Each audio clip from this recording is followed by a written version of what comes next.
how powerful is Thor without his hammer?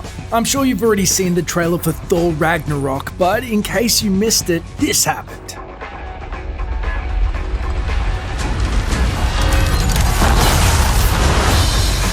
So, if Mjolnir is destroyed, how powerful is Thor without his hammer? Would he be able to beat the Hulk without it? And what chance does he have of saving Asgard? The first question we need to answer is which of Thor's powers are tied directly to the hammer and which are not. His strength is not linked to the weapon per se, although in some ways it enhances the impact of his attacks due to the hammer's immense weight. Thor is still a god and without it has incredible physical power, and his strength instead has been known to be enhanced by his enchanted belt of strength. However, his access to flight is considered to be bound to his hammer in most iterations of the character, although there have been some instances of him flying or levitating without it. The hammer is also linked to his ability to transcend dimensions, explaining why without it he could be left stranded.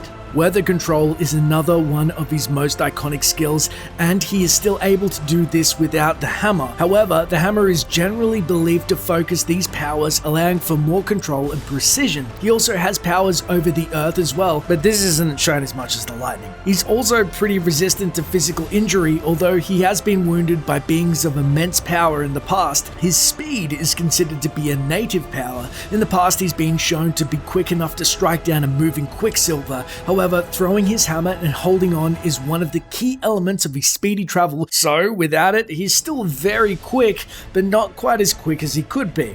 Thor has been known to project and absorb energy, but this is generally tied to the hammer as well.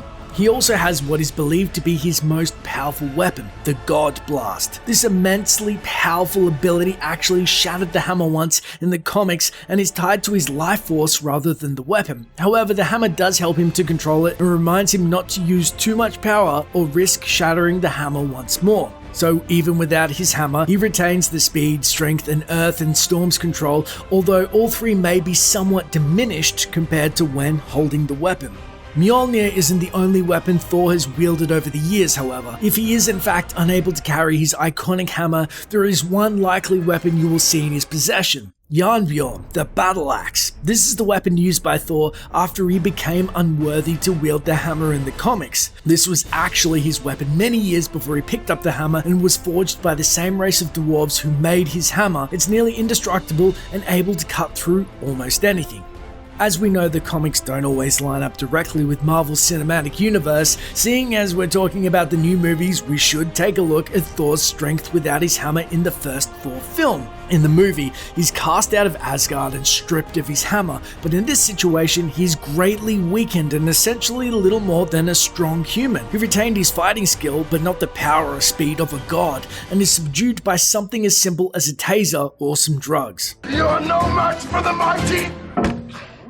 However, in this movie, he hadn't just lost the hammer, but Odin had stripped him of his powers. In essence, I think what Odin did here was remove his connection to his god force, which fuels his power. It was also in this movie that his magical inscription was laid into the hammer. Whosoever holds this hammer, if he be worthy, shall possess the power of Thor.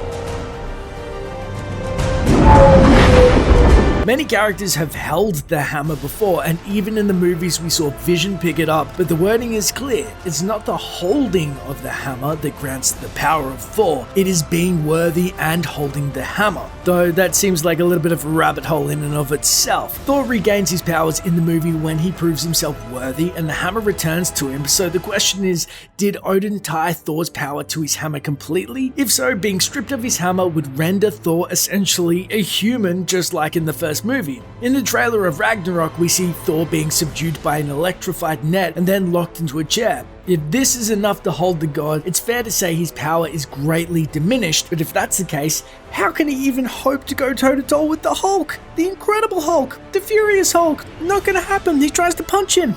I think it's more likely that this was just a plot device for the first movie, and when Mjolnir is broken in Ragnarok, he will still retain most of his raw powers. It's possible they might tie his power to control storms to the hammer, so he's just left with his innate strength, speed, and skill. But if that's the case, why can he be trapped by a net? Perhaps he is weakened from the fight with Hela, and that is why he's able to be caught. Then by the time we come to the showdown with the Hulk, he's recovered his strength. Maybe it's a super strong net, the people are a strong race, but again, it seems like things are kind of up and down, and we're gonna find out. So what will happen when the two actually go to toe-to-toe? I think that's the most important question, the Hulk versus Thor. Well, we've seen them fight during the first Avengers movie, and for the most part, Hulk seems to just about be the stronger of the two. Thor gets a few good hits in, but mostly through his hammer. So that's important. Throughout the comics, the long-running theme whenever these two have come to blows is that they are both fairly evenly matched, and generally their encounters are broken up with no clear victor determined, although there have been instances of each of them managing to just edge out the other. And I think that's the same route the movie will go.